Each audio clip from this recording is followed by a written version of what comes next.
नमस्कार दोस्तों, AY5 online classes में आप सभी का स्वागत है। आज मैं आपके लिए इतिहास के क्वेश्चन लेके आया हूँ जो हिस्ट्री के। यह सीरीज़ लगातार चलती रहेगी। इसमें हम दोनों लैंग्वेज में करेंगे, इंग्लिश में भी होगा और हिंदी में भी होगी।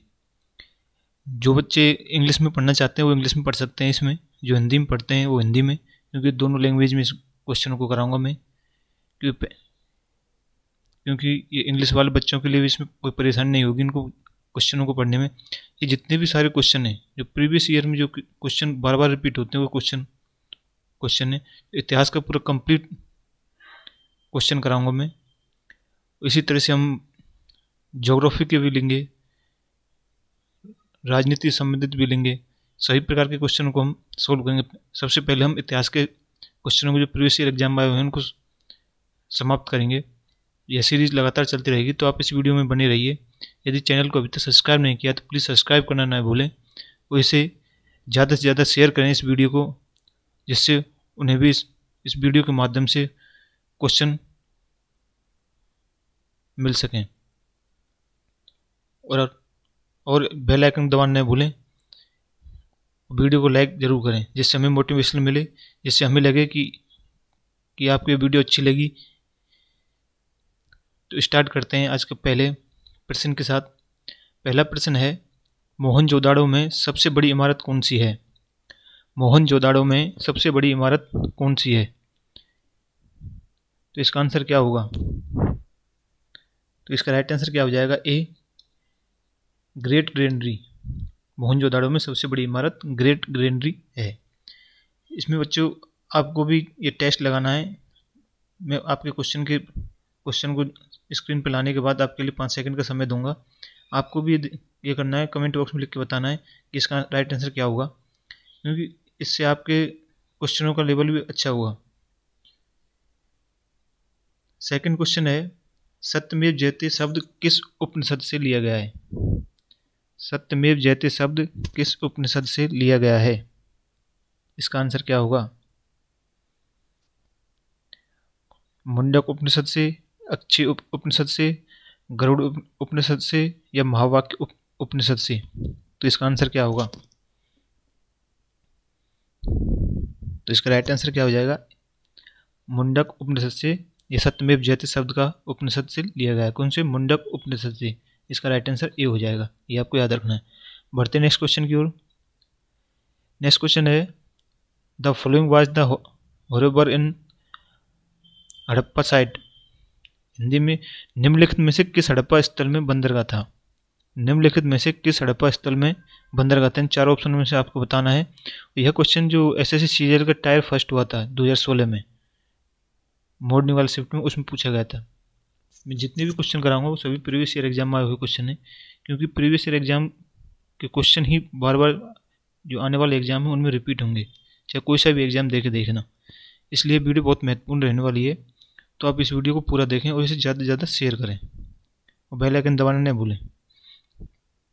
करिए तीसरा क्वेश्चन, निम्नलिखित में से किस हड़प्पा स्थल में बंदरगाह था? तो इसका राइट आंसर क्या हो जाएगा? लोथल। सी इसका राइट आंसर हो जाएगा। लोथल में था हड़प्पा स्थल में बंदरगाह। कहाँ था? लोथल के अंदर। बढ़ते हैं नेक्स्ट क्वेश्चन की ओर। चौथा क्वेश्चन है, कौन सा वेद धार्मिक अनुष्ठानों से संबंध रखता है? कौन सा वेद धार्मिक अनुष्ठानों से संबंध रखता है? तो इसका राइट आंसर क्या होगा?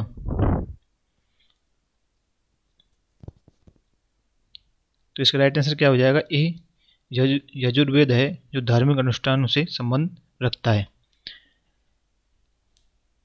बढ़ते हैं नेक्स्ट क्वेश्चन की ओर। सिंधु घाटी सभ्यता एक कौन से युग की सभ्यता थी?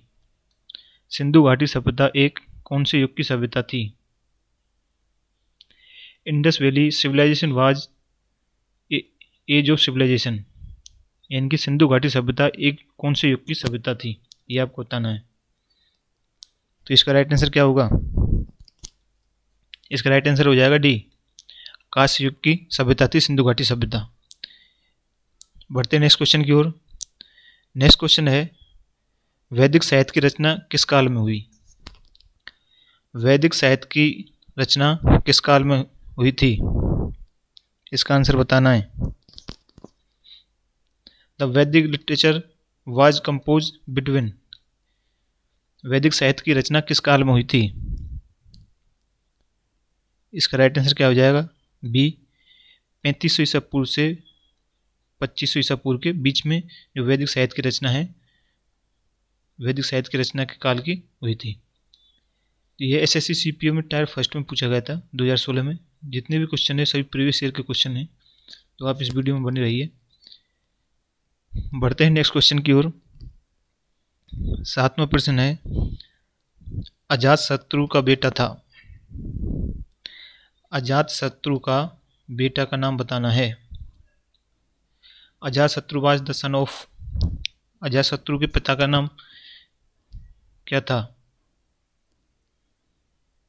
सॉरी, अजातशत्रु के बेटा का नाम क्या था? बेटा का नाम पूछा गया है, तो इसका राइट आंसर क्या हो जाएगा? सी इसका राइट आंसर हो जाएगा। बिंबिसार अजातशत्रु के बेटे का नाम था।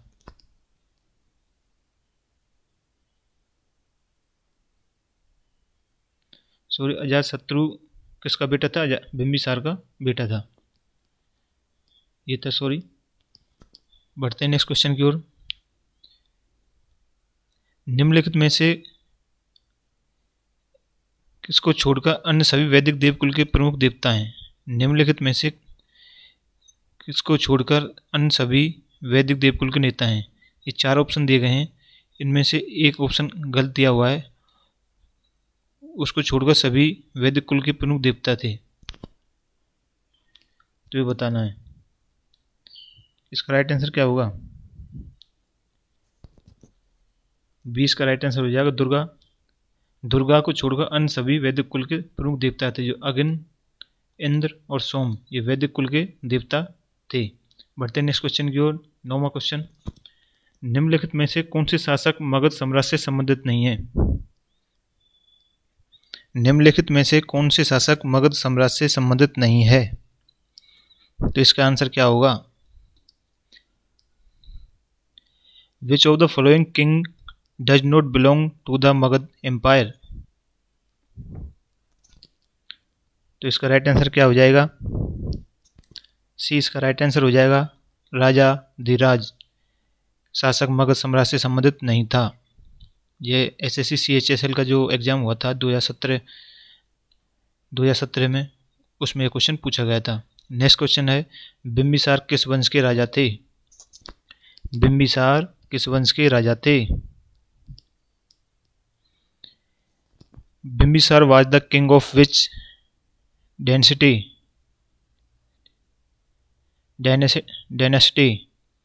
बिंबिसार किस वंश के राजा थे? तो इसका राइट आंसर क्या हो जाएगा? बी, हर्यक वंश के राजा थे बिंबिसार, ये आपको याद रखना है। बढ़ते हैं नेक्स्ट क्वेश्चन की ओर। किस भारतीय धर्म ने 24 तीर्थंकर हुए? किस भारतीय धर्म में 24 तीर्थंकर हुए थे? ये आपको बताना है। किस भारतीय धर्म में 24 तीर्थंकर हुए थे? तो इसका राइट आंसर क्या हो जाएगा? 20 का राइट आंसर हो जाएगा। जैन धर्म में 24 तीर्थंकर हुए थे। बढ़ते हैं नेक्स्ट क्वेश्चन की ओर। 12वां प्रश्न, प्रारंभ में राजगृह को आधुनिक राजगीर का प्राकृत नाम है जो मगध की राजधानी थी। प्रारंभ में राजगाह जो आधुनिक वर्तमान में जो है राजगीर का नाम है, किस यानी कि राज्य का नाम है? राजगीर का प्राकृतिक नाम जो मगध की राजधानी थी, ये बताना है आपको। तो इसका राइट आंसर क्या हो जाएगा? डी इसका राइट आंसर हो जाएगा। बिहार का प्रारंभिक नाम राजगह था। बढ़ते हैं नेक्स्ट क्वेश्चन की ओर। 13वां प्रश्न, संथारा समुदाय का एक धार्मिक संस्कार है, ये आपको बताना है। संथारा समुदाय का एक धार्मिक संस्कार है, उसका नाम बताना है। तो इसका राइट आंसर क्या होगा? तो इसका हो जाएगा जैन एक संथारा समुदाय का एक धार्मिक संस्कार है। ठीक, बढ़ते हैं नेक्स्ट क्वेश्चन की ओर। 14वां प्रश्न, आबू स्थित मशहूर दिलवाड़ा मंदिर निम्नलिखित में से किस समुदाय का पवित्र तीर्थ स्थल है? आबू स्थित मशहूर दिलवाड़ा मंदिर निम्नलिखित में से किस समुदाय का पवित्र स्थल है? जल्दी से बताइए इसका आंसर क्या होगा, कमेंट बॉक्स में लिख के। आबू स्थित मशहूर दिलवाड़ा मंदिर निम्नलिखित में से किस समुदाय का पवित्र स्थल तीर्थ स्थल है? तो इसका राइट आंसर क्या हो जाएगा? ए, जैन धर्म का। जो आबू स्थित मशहूर दिलवाड़ा मंदिर है वह जैन धर्म का पवित्र स्थल है। बढ़ते हैं नेक्स्ट क्वेश्चन की ओर। नेक्स्ट क्वेश्चन है, जैनियों द्वारा अपने पवित्र ग्रंथों के लिए सामूहिक रूप से किस शब्द का प्रयोग किया जाता है? जैनियों द्वारा अपने पवित्र ग्रंथों के लिए सामूहिक रूप से किस शब्द का प्रयोग किया जाता है? तो इसका आंसर क्या होगा? इसका आंसर 2। इसका राइट आंसर हो जाएगा ए, अंग। जो जैनियों द्वारा अपने पवित्र ग्रंथों में सामूहिक रूप से अंग शब्द का प्रयोग किया जाता है, ये आपको याद रखना है। बढ़ते हैं नेक्स्ट क्वेश्चन की ओर। नेक्स्ट क्वेश्चन है, केवल कौन से धर्म से संबंधित है? ये आपको नाम याद रखना, केवल कौन से धर्म से संबंधित है, ये पूछा गया है। केवल कौन से धर्म से संबंधित है? इसका राइट आंसर क्या होगा? इसका राइट आंसर हो जाएगा ए, जैन धर्म से संबंधित है केवल। बढ़ते हैं नेक्स्ट क्वेश्चन की ओर। 17वां क्वेश्चन, प्रारंभिक भक्ति आंदोलनों में से एक नए नारों के नेतृत्व में हुआ जो उस भक्त का नाम बताना है। प्रारंभिक भक्ति आंदोलन में से एक नए नारों के नेतृत्व में हुआ जो एक भक्त थे, उस भक्त का नाम बताना है। इसका राइट आंसर क्या हो जाएगा? 20 का राइट आंसर हो जाएगा शिव। जो शिव थे जो प्रारंभिक भक्त आंदोलन में एक नए नारों के नेतृत्व में हुआ था, जो शिव भक्त थे। बढ़ते हैं नेक्स्ट क्वेश्चन की ओर। 18वां प्रश्न, रनकपुर में स्थित प्रसिद्ध मंदिर, एक मंदिर है, उस मंदिर का नाम बताना है। रनकपुर के अंदर जो प्रसिद्ध मंदिर है उसका नाम बताओ। रनकपुर के अंदर जो प्रसिद्ध मंदिर है उसका नाम क्या है? तो इसका आंसर क्या हो जाएगा?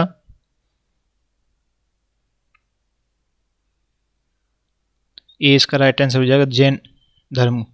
जैन रनकपुर के अंदर जो प्रसिद्ध मंदिर है वो उस मंदिर का नाम क्या है? किसका है? जैन मंदिर है, स्थित है। बढ़ते हैं नेक्स्ट क्वेश्चन की ओर। 19वां प्रश्न, त्रिपिटक धर्म ग्रंथ का संबंध किस धर्म से है? Tripitaka are sacred book of. Tripitaka जो धर्म ग्रंथ का संबंध किस धर्म से है उसका नाम बताना है। तो इसका राइट आंसर क्या होगा?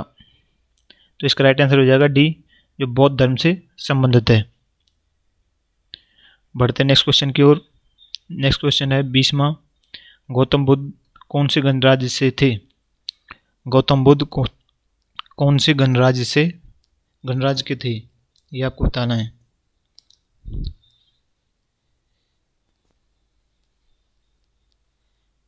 टू विच गणराज्य गौतम बुद्ध बिलोंग? इसका आंसर क्या होगा? आंसर 2।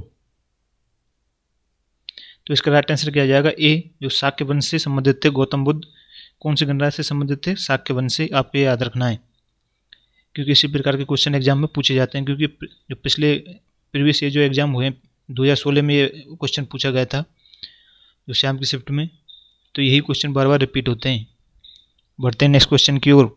21वां प्रश्न, गौतम बुद्ध की मृत्यु के तत्काल बाद किस बौद्ध परिषद को आयोजित किया गया था? गौतम बुद्ध की मृत्यु के तत्काल बाद किस बौद्ध परिषद को आयोजित किया गया था? इसका आंसर क्या होगा? कमेंट बॉक्स में लिख के बताएं। गौतम बुद्ध की मृत्यु के तत्काल बाद किस बौद्ध परिषद को आयोजित किया गया था? इसका आंसर क्या हो जाएगा? डी, पहली। जो गौतम बुद्ध की मृत्यु के तत्काल बाद पहली बौद्ध परिषद को आयोजित किया गया था, यह आपको याद रखना है। बढ़ते हैं नेक्स्ट क्वेश्चन की ओर। नेक्स्ट क्वेश्चन है 22वां क्वेश्चन आपकी स्क्रीन पर। त्रिपिटक की पवित्र पुस्तकें हैं। Tripitaka are sacred book of, ये आपको बताना है। त्रिपिटक की पवित्र पुस्तकें हैं। तो इसका आंसर क्या होगा, जल्दी से आंसर दो। आपको इसी प्रकार के क्वेश्चन एग्जाम में देखने को मिलेंगे। आपको कहीं से क्वेश्चन पढ़ने की ज़रूरत नहीं है, मैं सारे क्वेश्चन इसी वीडियो में पार्ट वाइज पूरा कराऊंगा। हम सबसे पहले हमने इतिहास का लिया है, उसके बाद हम भूगोल का लेंगे, राजनीतिक संबंधित क्वेश्चन भी लेंगे, साइंस के भी लेंगे, सभी प्रकार के लेंगे। आप इस चैनल पर बने रहिए। यदि सब्सक्राइब नहीं किया तो प्लीज़ सब्सक्राइब कर लें और इसे ज़्यादा से ज़्यादा शेयर करें, जिससे उन बच्चों को भी लाभ मिल सके। और लाइक ज़रूर किया करें। 22वें क्वेश्चन का आंसर बताओ। त्रिपिटक की पवित्र पुस्तकें हैं, तो इसका राइट आंसर क्या हो जाएगा, सी, बौद्ध धर्म की, त्रिपिटक की जो बौद्ध धर्म की पवित्र पुस्तकें हैं। नेक्स्ट क्वेश्चन है 23वां क्वेश्चन आपकी स्क्रीन पर। बुद्ध के उपदेश किस भाषा में हैं? बुद्ध के उपदेश किस भाषा में हैं? जो महात्मा बुद्ध ने जो उपदेश दिए थे किस भाषा में दिए गए थे? यह क्वेश्चन पूछा गया था SSC CHSL 2017 के अंदर। यह क्वेश्चन पूछा गया था शाम की शिफ्ट में। तो इसका आंसर क्या होगा, जल्दी से इसका आंसर दो। आंसर क्या हो जाएगा, सी इसका राइट आंसर हो जाएगा, पाली में। बुद्ध के उपदेश किस भाषा में है, पाली भाषा में उनके उपदेश हैं। ये आपको याद रखना है, क्वेश्चन पूछा जा सकता है। नेक्स्ट क्वेश्चन है 24वां क्वेश्चन। किस स्मारक से गौतम बुद्ध ने दुनिया के लिए बौद्ध धर्म के अपने दिव्य ज्ञान का प्रचार किया था? क्वेश्चन क्या है, क्वेश्चन को दोबारा रिपीट करता हूँ। किस स्मारक से गौतम बुद्ध ने दुनिया के लिए बौद्ध धर्म के अपने दिव्य ज्ञान का प्रचार किया था? इसका आंसर दो। यह भी क्वेश्चन 2017 में पूछा गया था SSC CHSL के एग्जाम में, इवनिंग वाली शिफ्ट में। तो इसका आंसर क्या होगा, इसका राइट आंसर क्या हो जाएगा, ए, महाबोधि मंदिर समूह। जो गौतम बुद्ध का जो स्मारक गौतम बुद्ध ने कहाँ से, महाबोधि मंदिर समूह से गौतम बुद्ध ने दुनिया के लिए बौद्ध धर्म के लिए अपने दिव्य ज्ञान का प्रचार किया गया था। ये आपको याद रखना है। ठीक, बढ़ते हैं नेक्स्ट क्वेश्चन की ओर। 25वां क्वेश्चन। कलिंग का युद्ध किस वर्ष में लड़ा गया था? कलिंग का युद्ध किस वर्ष में लड़ा गया था? द कलिंग वार फाउट इन। कलिंग का युद्ध किस वर्ष में लड़ा गया था, उसका सन पूछा गया है। इस प्रकार के क्वेश्चन बार बार एग्जाम में रिपीट होते हैं, इसलिए आप इस वीडियो को बड़े ध्यान से देखें, रिपीट करें। एग्जाम से पहले इस वीडियो को डाउनलोड कर लें और एग्जाम से पहले इसको स्पीड में रिपीट करके जाएं, जिससे आपका क्वेश्चन एग्जाम में गलत ना हो। इन क्वेश्चनों को पढ़ने के बाद एग्जाम में क्वेश्चन गलत नहीं होना चाहिए। 25वां प्रश्न, इसका आंसर दो। कलिंग का युद्ध किस वर्ष में लड़ा गया था? तो इसका राइट आंसर क्या हो जाएगा, 261 में ईसा पूर्व में कलिंग का युद्ध लड़ा गया था। बढ़ते हैं नेक्स्ट क्वेश्चन की ओर। कौन सी गुफाएं बौद्ध धर्म, हिंदू धर्म और जैन धर्म के धार्मिक कला की सांस्कृतिक मिश्रण है? कौन सी भाषाएं बौद्ध धर्म, हिंदू धर्म और जैन धर्म के धार्मिक कला की सांस्कृतिक मिश्रण है? तो इसका आंसर क्या होगा, तो इसका राइट आंसर क्या हो जाएगा, ए, एलोरा की। जो एलोरा की गुफाएं हैं जो बौद्ध धर्म, हिंदू धर्म और जैन धर्म के धार्मिक कला की सांस्कृतिक मिश्रण है। ये आपको याद रखना है। क्वेश्चन किसी भी प्रकार से बना सकता है, तो आपको एग्जाम में क्वेश्चन को सॉल्व करने के लिए तैयार रहना है। आपका क्वेश्चन गलत नहीं होना चाहिए। इन क्वेश्चनों को देखने के बाद अगर इस प्रकार का क्वेश्चन एग्जाम में देखने को मिले तो क्वेश्चन गलत नहीं होना चाहिए। बढ़ते हैं नेक्स्ट क्वेश्चन की ओर। 27वां प्रश्न। मौर्य साम्राज्य की राजधानी कहाँ स्थित है? मौर्य साम्राज्य की राजधानी कहाँ स्थित है? The capital of Maurya kingdom was located at. The capital of the Maurya kingdom was located at. Maurya साम्राज्य की राजधानी कहाँ स्थित है? तो इसका आंसर क्या होगा? ये तो सरल क्वेश्चन पूछा गया था एग्जाम में, जो SSC CGL का टायर फर्स्ट हुआ था 2016 में, उसमें इवनिंग की शिफ्ट में यह क्वेश्चन पूछा गया था। तो इसका आंसर क्या हो जाएगा, बी इसका राइट आंसर हो जाएगा। पाटलिपुत्र, जो मौर्य साम्राज्य की राजधानी है, पाटलिपुत्र में स्थित है। नेक्स्ट क्वेश्चन है 28वां, कलिंग का युद्ध किस वर्ष में हुआ था? कलिंग का युद्ध किस वर्ष में हुआ था? इसका आंसर बताना है। The Kalinga war was fought in the year. 28वां क्वेश्चन है ये। इसका आंसर क्या होगा? ये इसका राइट आंसर हो जाएगा। 261 ईसा पूर्व में कलिंग का युद्ध हुआ था। बढ़ते हैं नेक्स्ट क्वेश्चन की ओर। नेक्स्ट क्वेश्चन है चंद्रगुप्त किस वंश का शासक था? जो इनका शासन काल था जो 322 से 298 ईसा पूर्व के बीच रहा था। चंद्रगुप्त किस वंश का शासक था? चंद्रगुप्त किस वंश का शासक था? इसका आंसर क्या होगा? तो बच्चों इस क्वेश्चन का राइट आंसर क्या हो जाएगा? बी, ये मौर्य वंश का शासक था चंद्रगुप्त। ये आपको याद रखना है। बढ़ते हैं नेक्स्ट क्वेश्चन की ओर। नेक्स्ट क्वेश्चन है राजा हर्ष ने अपनी राजधानी कहाँ से कहाँ स्थानांतरित की थी?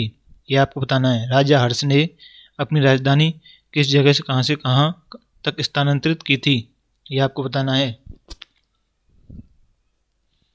हर्ष मूव्ड हिज कैपिटल फ्रॉम कहाँ से कहाँ स्थित की थी? इसका आंसर दो। इसका राइट आंसर क्या हो जाएगा? बी इसका राइट आंसर हो जाएगा। थानेश्वर से कन्नौज स्थानांतरित की थी। पहले तो थानेश्वर को अपनी राजधानी बनाया था, उसके बाद कन्नौज अपनी राजधानी को स्थानांतरित किया था। यदि आपने चैनल को अभी भी सब्सक्राइब नहीं किया है तो प्लीज़ सब्सक्राइब करें। इसे ज़्यादा से ज़्यादा अपने दोस्तों के साथ शेयर करें, जिससे वो भी इस वीडियो को देखकर अपने क्वेश्चन लगा सकें। बढ़ते हैं नेक्स्ट क्वेश्चन की ओर। 31वां क्वेश्चन और ये आज का लास्ट क्वेश्चन। चंद्रगुप्त मौर्य कहाँ पैदा हुए थे? चंद्रगुप्त मौर्य किस सन में पैदा हुए थे? ये आपको बताना है।